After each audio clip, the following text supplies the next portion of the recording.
the great historian Buckle, in his History of Civilization World, The Wealth of Nation is probably the most important book which has ever been written, whether we consider the amount of original thought which it contained or its practical influence. The Wealth of Nation had an enormous influence upon the underlying population of the world for last 2 centuries. It had an enormous influence upon the economic opinion and national policy of USA and most of the Western world, Japan, South Korea, Taiwan, and of late on China.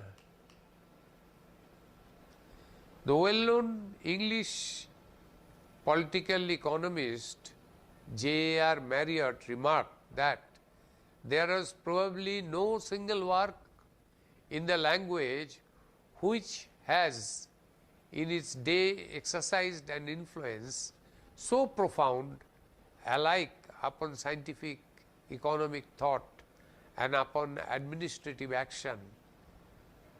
There is every reason why it should still be followed by free world.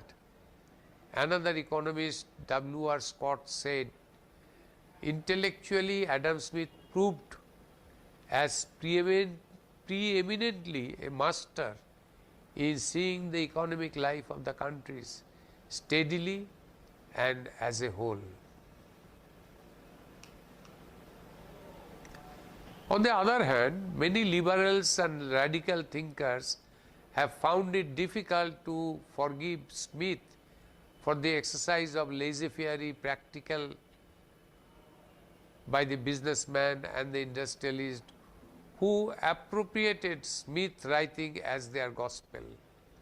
Doctrines which Adam Smith had advocated for protection of the workman, the farmer, the consumer, and the society as large were twisted by some unprincipled interest in mean unbridled license for themselves, free of all government control or interference.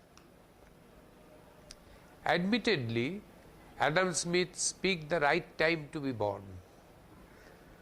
Standing on the threshold between 2 historical eras, he spoke of the new economic liberalization, and receptive world listened and used his percept to the effect to a great economic transformation.